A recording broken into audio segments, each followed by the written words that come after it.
በጣም ያዘንኩበት በጣም የተከፋውበት ቪዲዮ ነው ይሄ። ከሆሳና ምድር እንደዚህ አይነት ነገር አልጠብቅም። ዘንድሮ ምንድነው የተፈጠረው? ምንድነው የሆነው? በጣም ነው የሚያሳዝነው። እዚህ ስፍራ ላይ ወንጌል ተሰብኳል። የኢየሱስ ክርስቶስ ስም የተጠራበት ቦታ ነው። ግን ዛሬ ላይ ዘፈን፣ ጭፈራ ይሄ መታወቂያችን አይደለም። የኛ መታወቂያችን ክርስቶስና ክርስቶስ ብቻ ነው።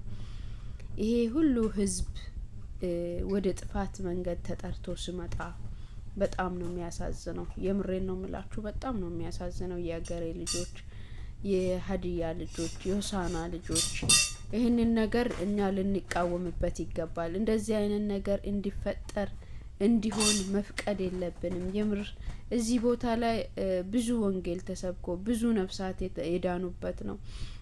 ብዙ ከእስራት የተፈቱበት ነው።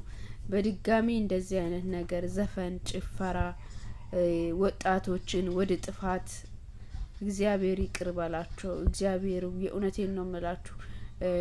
እንደኔ ምናልባት የተሰማችሁ ልትኖሩ ትችላላችሁ።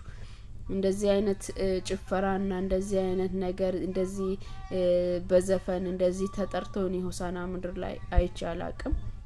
በተለይ ስቴዲዮም ላይ እንደዚህ አይነት ዝግጅት ተደርጎ አላቅም ነበር። ዘንድሮ ግን እኔ እንጃ እንዴት ሊሆን ይችላል? ይሄ ሁለት አምላክ የለም፣ ሁለት ንጉስ የለም፣ አንድ ንጉስ ነው እንጂ ሁለት ንጉስ የለም።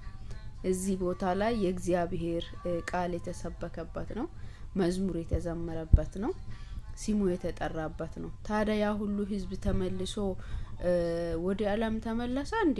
እኔ ግራ ገብቶኛል። እናንተ ምን ተሰማችሁ? የሀዲያ ልጆች በተለይ የሀዲያ ልጆች እኛ የሆሳና ልጆች የሆነን ሰዎች ምን ተሰማችሁ? ለእናንተ ምን እየተሰማችሁ ነው? በዚህ ሰዓት ምን ፊል እያረጋችሁ ነው? በዚህ ሰዓት አያችሁ ወጣቶች እንዴት ህጻናት እንዴት ወደ ጥፋት እንዴት ወደ ሞት እንዴት እንደዚህ አይነት ነገር ሆሳና ምድር ላይ ሊሆን ቻለ? እንዴት እንደዚህ አይነት ነገር ሆሳና ምድር ላይ ሊፈጠር ሊመጣ ቻለ? እረ ጌታ ይቅር በለን፣ በእውነት ጌታ ይቅር በለን። በእውነት እኔ በጣም ተሰምቶኛል፣ በጣም ከፍቶኛል። እነዚህ ወጣቶች ሲጠፉ ማየት፣ ብዙ ወጣቶች እዚህ ቦታ ላይ የዳኑ፣ ብዙ ወጣቶች ያመለጡ፣ ወንጌል የተሰበከበት ክርስቶስ የተጠራበት ስፍራ ነው። ከሆሳና ምድር ዘፋኝ ራሱ ወጥቶ አያውቅም። እኔ ግን ዛሬ በጣም ተሰምቶኛል፣ በጣም ከፍቶኛል። እስቲ ሁላችሁም ላይክ፣ ሼር፣ ሰብስክራይብ እያደረጋችሁ ቪዲዮውን ሼር እያደረጋችሁ ለሁሉም እስቲ ለሀዲያ ልጆች ለሆሳና ልጆች አድርሱ።